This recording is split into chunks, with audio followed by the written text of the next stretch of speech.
আলাইকুম, কি অবস্থা সবার? সবাই কেমন আছেন? আশা করি সবাই ভালো আছেন। আলহামদুলিল্লাহ আমিও ভালো আছি।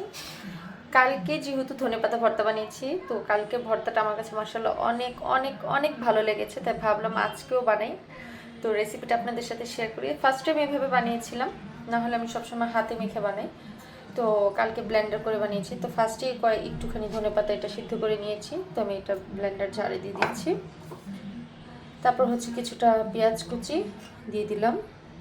তারপর হচ্ছে যে যেরকম ঝাল খাবেন ওরকম শুকনো মরিচ নিয়ে নেবেন। শুকনো মরিচ কাঁচামরিচ যার কাছে যেরকম ভালো লাগে, বাট আমার কাছে মনে হলো যে শুকনো মরিচটা দিয়ে কালকে খেয়েছি, অনেক ভালো লেগেছে, এর জন্য আজকেও বানাচ্ছি। সবগুলো শুকনো মরিচ আমি দিব, একটু ঝাল করে বানাচ্ছি। তো সবগুলো শুকনো মরিচ আমি দিয়ে দিলাম। এখন ঢাকনা দিয়ে এটাকে ব্লেন্ড করে নিচ্ছি। সামান্য হালকা একটু লবণ দিতে হবে। দেখুন আমার ভর্তাটা,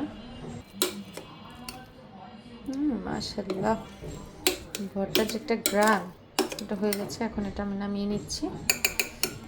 এই তো ভর্তা রেডি। তো এটাই ছিল আজকে দুপুরে লাঞ্চ।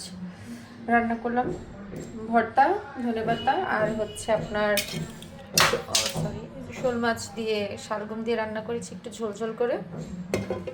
এটাই হচ্ছে আজকে দুপুরের খাবার, আর সাথে আছে গরম ভাত। তো আলহামদুলিল্লাহ রান্নাটা। আল্লাহ হাফেজ।